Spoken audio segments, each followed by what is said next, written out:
Hello views, welcome to DGMS Tamil channel. Mahanadhi சீரியலுக்கான upcoming எபிசோட்ல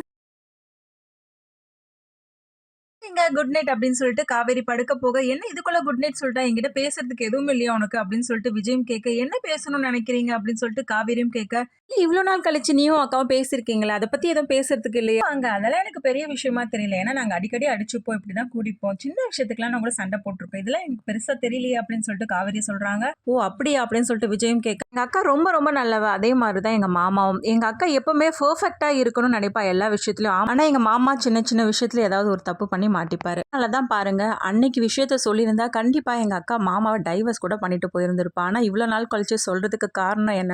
மாமாவுக்கு ஒரு நம்பிக்கை வந்திருக்கு, எப்படியோ கண்டிப்பா கங்கா என்னை விட்டு போக மாட்டா அப்படின்னு சொல்லிட்டு. அதனாலதான் மாமா பட்டுன்னு இந்த விஷயத்த போட்டு உடைச்சிட்டாரு பாத்தீங்களா அப்படின்னு சொல்லிட்டு சொல்றாங்க. விருப்பப்படாம தான் இந்த கல்யாணத்தை பண்ணிக்கிட்டா. எங்க அக்காவுக்கு மாமானாலே பிடிக்காது. அப்போதைக்கு இந்த விஷயம் நடந்துருச்சுன்னா கண்டிப்பா இப்படிதான் நடந்திருக்கும் அப்படின்னு விளக்குறாங்க. பேசுறதுக்கு எதுவுமே இல்லைன்னு சொல்லிட்டு இவ்வளவு விஷயத்த சொல்லிட்டியே அப்படின்னு சொல்லிட்டு சொல்ல, ஆமா இல்ல அப்படின்னு சொல்லிட்டு காவேரியும் சிரிக்க, இப்போ உனக்கு எப்படி ரிலாக்ஸ்டா இருக்கா அப்படின்னு சொல்லிட்டு விஜயம் கேட்க, ஆமாங்க அப்படின்னு சொல்லிட்டு சிரிச்சுக்கிட்டே படுக்கிறாங்க. விஜயும் காவேரியை பார்த்து சிரிச்சுக்கிட்டே அப்படியே இருக்காரு. விஜய் காரை பார்த்த குமரன் என்ன பண்றாரு, கார் ரொம்பவே அழுக்கா இருக்கே அப்படின்னு சொல்லிட்டு தண்ணி எடுத்துட்டு வந்து துடைக்கிறாரு. காவேரியும், என்ன மாமா இந்த வேலைலாம் நீங்க செஞ்சுட்டு அப்படின்னு சொல்லிட்டு கேட்க, இதுல என்னமா இருக்கு அப்படின்னு சொல்லி இன்னொரு பக்கம் விஜயும் பார்த்துட்டு, என்ன ப்ரோ இதெல்லாம், நான் அதெல்லாம் பாத்துக்கிறேன், நீங்க எதுக்கு இந்த வேலை எல்லாம் செய்யணும் அப்படின்னு சொல்லிட்டு தடுக்கிறாங்க. இந்த பக்கத்துல இருந்து கங்காவும் வந்துடுறாங்க. அந்த சமயத்துல, அக்கா பாருக்கா மாமா சொல்றதை கேட்கவே மாட்டேன்றாரு அப்படின்னு சொல்லிட்டு சொல்ல, இல்ல இதுல என்ன இருக்கு செய்யட்டும் சொல்லிட்டு கங்காவும் உள்ள போயிடுறாங்க. கூட சின்னதுல இருக்கும்போது குற்றாலம் இந்த மாதிரி ஒரு கார்ல தான் போயிருக்கேன் அப்படின்னு சொல்லிட்டு சொல்ல, அப்ப உங்ககிட்ட கார் இருந்துச்சா ப்ரோ அப்படின்னு கேட்க, இல்ல என்னோட ஃப்ரெண்டோட காரு தான் அப்படின்னு சொல்றாரு. எப்பவுமே பைக் தாங்க அப்படின்னு சொல்றாங்க. நம்ம பைக்ல போனா தான் நல்லா இருக்கும்னு சொல்றதை கேட்டு விஜயம் என்ன பண்றாரு, அப்ப எனக்கு ஒரு ஹெல்ப் பண்றீங்களா, எனக்கு யார்கிட்ட அந்த பைக்ல ரெண்டுக்காவது வாங்கிட்டு வந்து தரீங்களான்னு கேட்க, ரெண்டுக்கெல்லாம் எதுக்குங்க, நான் இந்த ஊர் ஆளு தானே, கண்டிப்பா உங்களுக்கு வாங்கிட்டு வந்து கொடுக்குறேன்றாரு குமரன்.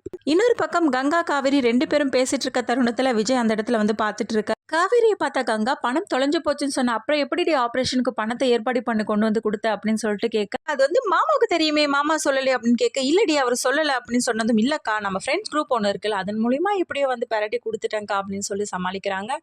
சரி உங்க வீட்டுக்கார் வேற தனியா இருந்து ஃபீல் பண்ணிட்டு இருக்கார் போல, நீ போய் அவர் கம்பெனி கூட அப்படின்னு சொல்லிட்டு அனுப்பி வைக்கிறாங்க. அதெல்லாம் ஒன்றும் இல்லக்கா, அவர் ரொம்ப ஜாலி டைப் அப்படின்னு சொல்லிட்டு பேசுறாங்க.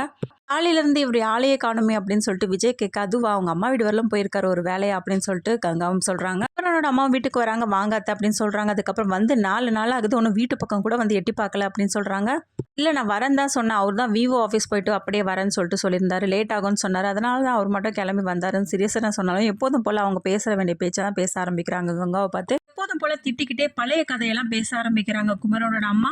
சொன்னீங்க நீங்களே உங்களோட மகன் கல்யாணத்தில் இல்லையா அப்படின்னு சொல்லிட்டு விஜயம் கேட்க, அது ஏன்பா கேட்குற, அது ஒரு பெரிய கதை அப்படின்னு சொல்லிட்டு அதையும் பேச ஆரம்பிக்கிறாங்க.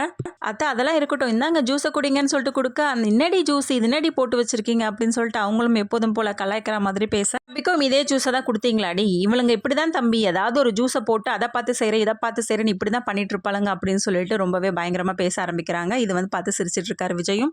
4 பேர் எங்கே வெளியில போறேன்னு சொன்னீங்களாமே, போயிட்டு வாங்க வீட்டுக்கு அப்படின்னு சொல்லிட்டு கூப்பிடுறாங்க. சரிடி நானும் கிளம்புறேன் அப்படின்னு சொல்லிட்டு எல்லாருக்கிட்டும் கேட்டுட்டு குமரோட அம்மா கிளம்ப, விஜயும் சிரிச்சுக்கிட்டே எனக்கு இந்த கேரக்டர் ரொம்பவே பிடிச்சிருக்கு அப்படின்னு சொல்லிட்டு சொல்றாரு. எல்லாம் 4 பேரும் வெளியில போறாங்க. பசுபதி பாக்குறாரு, நீங்களும் இங்க தான் இருக்கீங்களா, அப்ப கண்டிப்பா ரிசப்ஷனுக்கு வரணும்னு கூப்பிடுறாரு.